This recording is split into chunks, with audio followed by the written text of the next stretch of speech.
Support WrestleTalk! It's my birthday today.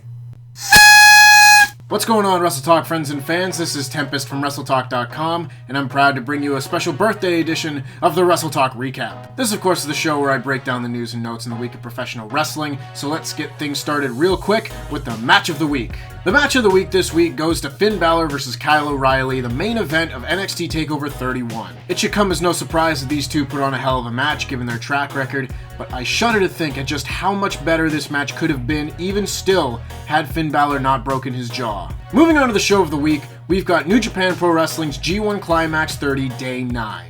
This show, of course, featured a pair of fantastic matches of Kota Ibushi versus Will Ospreay and Taichi versus Tomohiro Ishii, as well as Kazuchika Okada versus Minoru Suzuki and Jeff Cobb versus Jay White. It was another example of a stellar G1 Climax show from this year's tournament. Make sure you go and check it out if you haven't already. Switching over to the news now, in This Week in Pro Wrestling, a series of injuries have happened in NXT. First up, Finn Balor has broken his jaw, as we've said. Ridge Holland suffered a terrifying leg injury on NXT this week, and Kyle O'Reilly's injury is being held under wraps by WWE, as reported by Fightful Select. It seems the forbidden door between New Japan Pro Wrestling and AEW is getting even closer to opening, as a series of New Japan references took place this week on AEW Dynamite. Is this wishful thinking?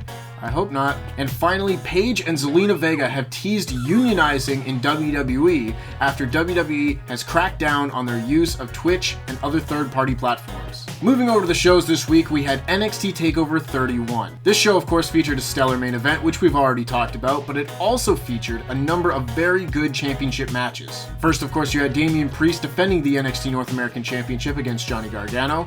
You had Io Shirai defending her NXT Women's Championship against Candice LeRae, and you had Santos Escobar defending the Cruiserweight Championship against Isaiah Swerve Scott. Also on the show, you had Kushida further showing his new aggressive personality as he took down and defeated the Velveteen Dream.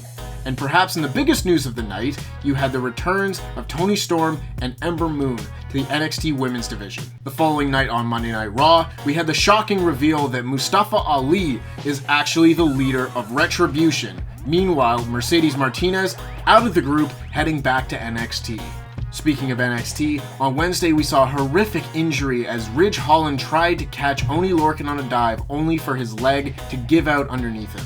Additionally, Ember Moon returned to the program, cutting a promo saying she wants gold, and competed in her first match back, picking up the win with Rhea Ripley as her partner. On the other channel, you had another stellar episode of AEW Dynamite. It was Chris Jericho's 30th anniversary in pro wrestling, a hell of an achievement. The show featured a pair of championship matches, good ones at that, as FTR took on TH2, retaining the AEW World Tag Team Championships, and Cody defeated Brody Lee in a dog collar match, a match that received 4.5 stars from Dave Meltzer to reclaim the TNT Championship. We got straight into the draft, with each round having 3 Raw picks and 2 SmackDown picks, which started with Raw picking WWE Champion Drew McIntyre and SmackDown picking Universal Champion Roman Reigns. It is now time for the G1 Climax Report. Starting to think graphics people just don't like me. The G1 Climax action this week kicked off with Day 9, as we've already spoke about, but on the show, you had Kota Ibushi picking up the win over Will Ospreay, Tomohiro Ishii beat Taichi, Kazuchika Okada defeated Minoru Suzuki, Jeff Cobb picked up the upset win over Jay White, and Shingo Takagi was able to defeat Yujiro Takahashi. Then on Day 10, you had Haruki Goto defeating Toru Yano in the fastest G1 match of all time, you had Sonata defeating Zack Sabre Jr., Evil defeating Juice Robinson, Tetsuya Naito defeating Yoshihashi, and Hiroshi Tanahashi defeating Kenta. Then on Day 11, you had Tomohiro Ishii defeating Yujiro Takahashi, you had Kazuchika Okada defeating Jeff Cobb, Will Ospreay defeating Minoru Suzuki, Jay White defeating Taichi, and in the main event, Shingo Takagi defeating Kota Ibushi. Then finally we have Day 12, where Haruki Goto defeated Yoshihashi, Zack Sabre Jr. defeated Toru Yano, Sonata beat Kenta, Tetsuya Naito defeated Juice Robinson,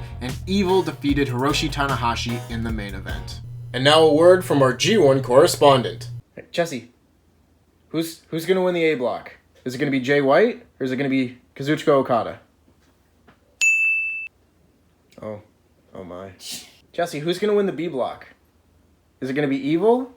Is it going to be Sonata? Or is it going to be Tetsuya Naito? Oh. Thank you, Chelsea. And that has been the G1 Climax Report. Also, make sure you go over to WrestleTalk.com. Ah, what the Jesus Christ. I was almost killed. I guess I'll just hang on to this. Jesus. Make sure you go over to WrestleTalk.com and check out all of the written features we have this week in pro wrestling, including the list by our very own Sanchez Taylor of the 10 WWE underdogs who could challenge for WWE World Championships. Good God Almighty! Good God Almighty! That killed him! Right here on WrestleTalk, you can check out Adam Blampier's latest list in pro wrestling. That is the 10 best WWE Hell in a Cell matches of all time. Fun fact, we've done quite a few very positive lists recently, so I was all set to do a list of the 10 worst Hell in a Cell matches, but honestly, it just made me sad. And make sure, of course, you're subscribed to Parts Unknown and Wrestle2. Right here on Wrestle2 this week, you have G1 Climax coverage featuring myself, Sono Ladd, and Randy Andy Datson, as well as the WWE mock draft between Luke Owen and Mr. Ollie Davis. Who came out on top? You should check it out. The final results are... Pete. Hey, Pete. Hi, buddy. Getting rowdy over there, Pete. I can see you having a good old time, mate. Do you like board games? I do. I love them. And if you want to love them too, you need to check out our new channel, Phenomena Nerds, where Adam Blampier and the gang will take you through why you should get involved in the hobby that is board game playing.